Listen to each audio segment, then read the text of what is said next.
Bom, gente, dando continuidade ao vídeo, eu quero até pedir desculpa a vocês, porque dessa zoadinha, mas eu vou dar um jeitinho de a gente botar um fundo musical, porque a geladeira, o cachorro, às vezes os vizinhos. Eu tô resolvendo gravar agora à noite por essa razão, porque durante o dia é um bater, só Jesus na causa. Eu não sei como é que a gente coisa, mas eu vou dar um jeitinho de a gente botar um fundo musical para tirar esses ruídos, que muitas vezes as pessoas se incomodam, tá? Vamos dar continuidade. Eu vou dividir o vídeo em duas partes para não ficar tão extenso e aí ficar mais fácil de assimilar, sabe? Então, os escribas e fariseus insistem pedindo a Jesus que tome uma atitude com aquela mulher. Na mente dele, na visão dele, Jesus estava perdido, até porque Jesus está de cabeça baixa, com o dedo escrevendo da terra. Ele não sabe o que falar, está perdido. Mais uma vez eu quero ressaltar, coitado, eles estavam equivocados. Jesus tinha passado a noite toda no monte, se enchendo. Até porque Jesus também entendia que a guerra dele não era contra carne e sangue, mas sim contra as hostes espirituais da maldade. Eu não sei se vocês já tiveram a oportunidade de ter assim a experiência de orar um pouquinho mais e, sabe, assim,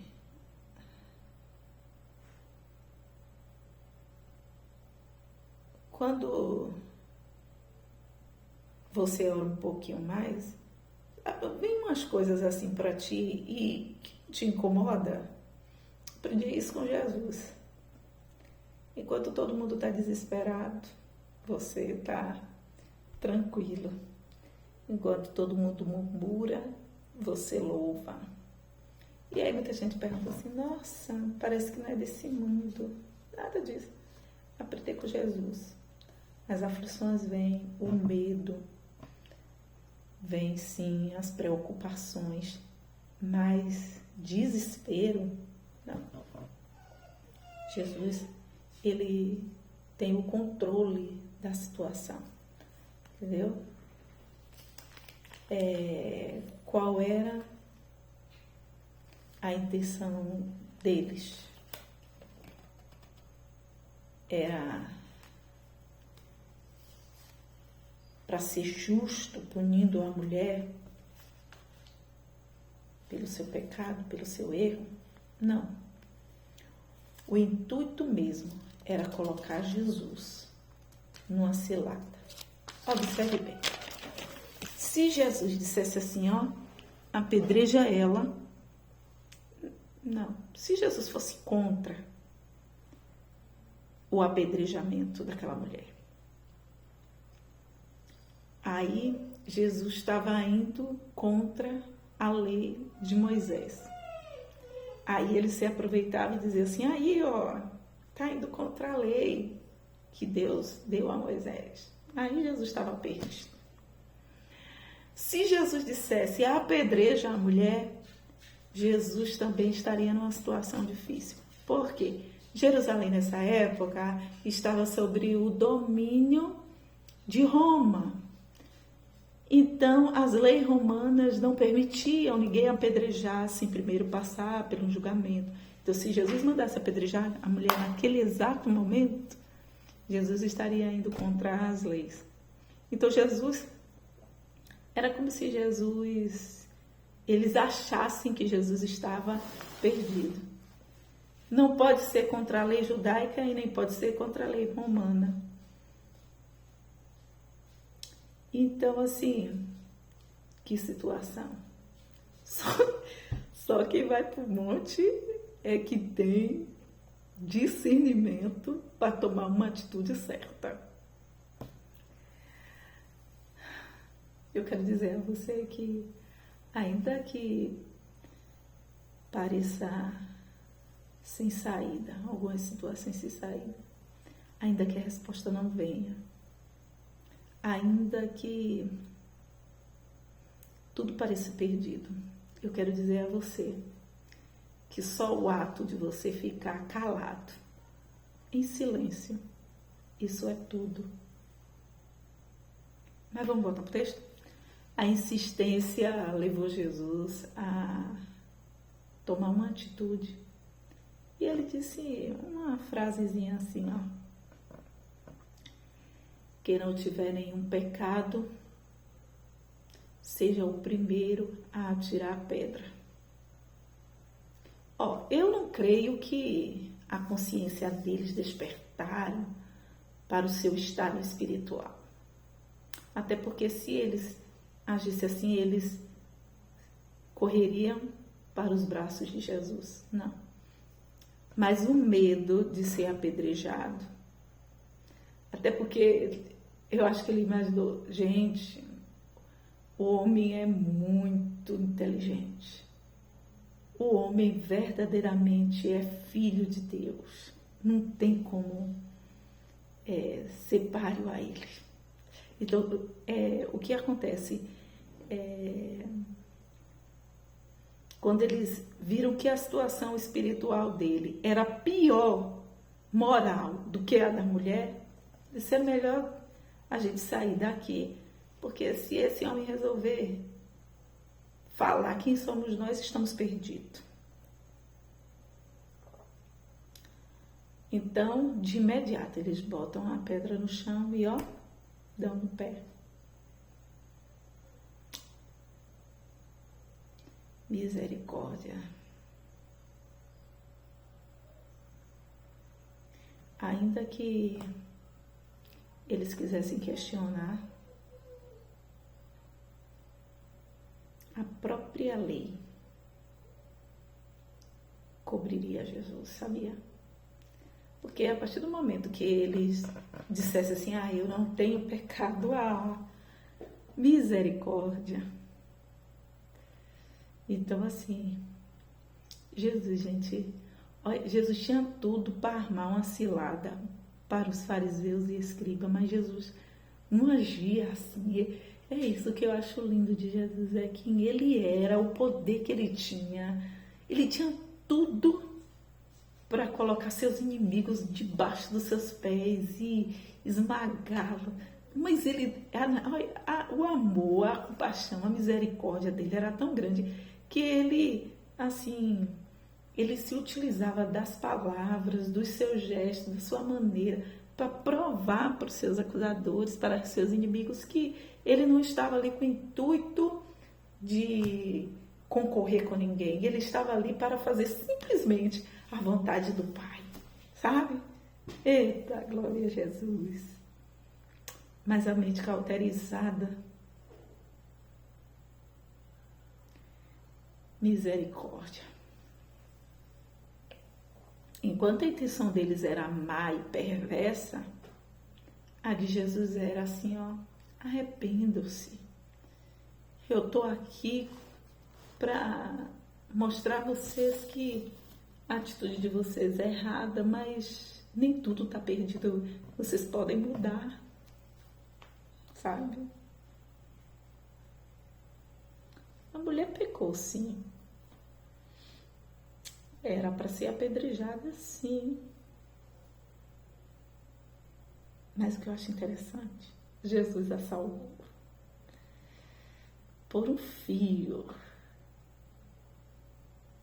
Quantas não tiveram essa oportunidade? Mas ela teve. E daí, gente?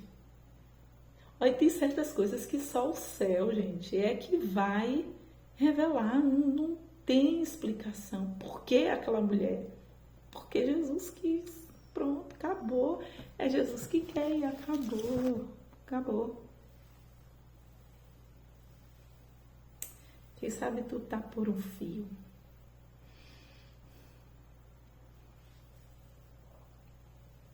Mas eu quero te dizer que Jesus está aqui para te dizer que Ele não te condena.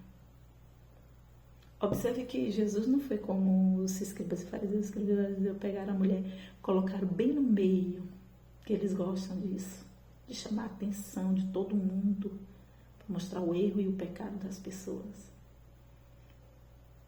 Eles não têm compaixão.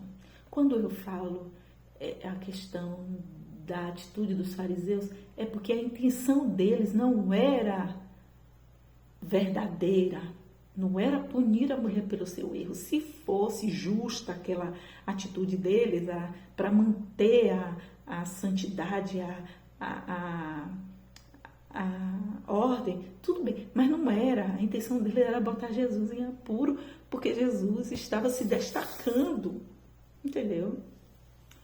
Então, eles pegam a mulher e botam bem no centro, no meio, mas Jesus não. Jesus espera todo mundo sair. Depois que todo mundo sai, Jesus se levanta, aí... Olha, não tem fariseu, não tem multidão, não tem escriba. Deixa todo mundo sair. Aí ele dirige-se à mulher e dá uma palavra de advertência. Essa é uma geração que a gente precisa pregar muito. É sobre essa questão da advertência dada por Jesus. Jesus disse assim, para ela, primeiro Jesus falou assim, vai-te e não peques mais. Talvez Jesus poderia dizer assim, coitadinha, deve estar acabada, iam ser apedrejada, ela deve estar passando mal. O que te levou você a entrar por esse caminho? Não. Jesus, a única coisa que a Bíblia registra que Jesus disse para ela foi assim, vá, agora não peques mais. Sabe por quê? Se você voltar a essa vida, acredite, eu não vou poder mais te defender. Eu duvido que aquela mulher voltou à prática do adultério. Ali ficou gravado na mente dela pro resto da vida. Por mais motivo que ela tivesse. Eu duvido. Jesus não quis saber o motivo pela qual ela estava vivendo aquela situação. Nem ficou com peninha. Jesus livrou ela da morte. Mas advertiu, se voltar, morre. Eu não vou estar aqui, certo? Para te livrar mais uma vez. Ai, meu Jesus.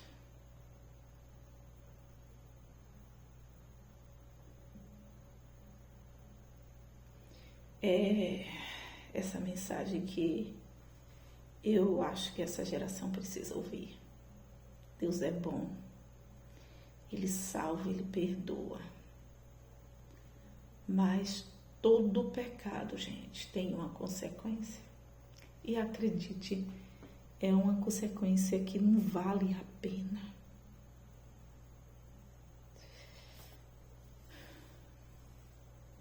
As consequências são mais terríveis. Quer saber de uma? Pergunte a Davi se valeu a pena matar Urias e pegar Batseba. Pergunta para ele. Valeu a pena?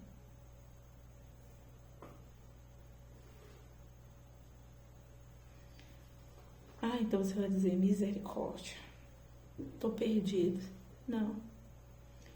Em 1 João 2 está escrito que, filhinhos, o conselho é não peque. Mas se você pecou, não acha que está tudo perdido, acabou e deixa Satanás acabar com sua vida. É o fim, meu Deus, nada disso. Ei, você tem um advogado que está junto ao Pai, Jesus Cristo. Aleluia. O justo. Mas até hoje, Quando a gente prega sobre... Hoje a gente prega sobre essa natureza de... A gente ouve cada burburinhos. Os burburinhos é certo. Santona. Vamos ver até onde.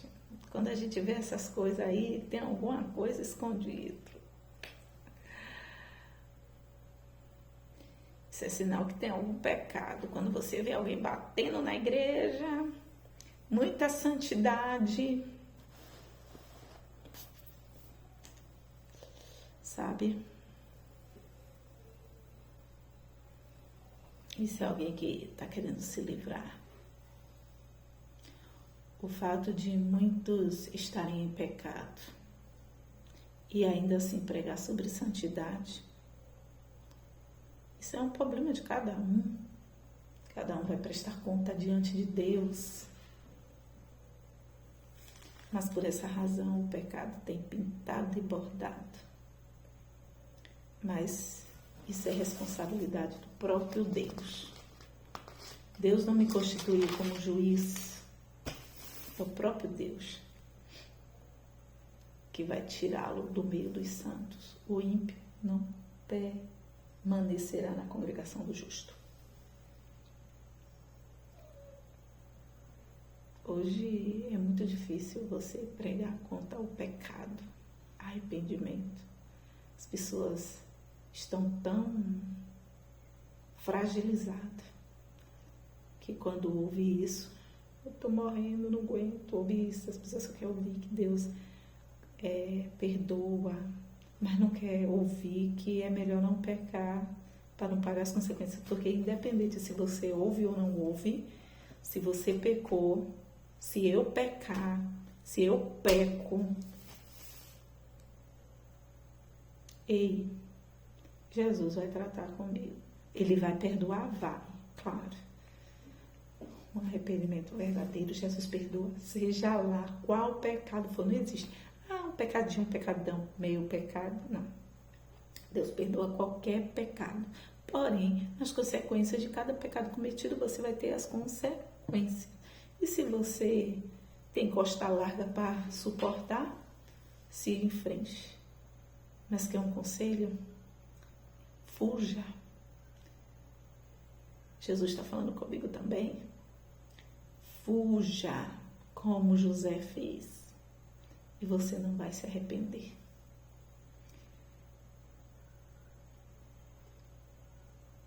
Que Deus abençoe a cada um de nós. Que tenha misericórdia de nós. E que nos guarde até a sua vinda.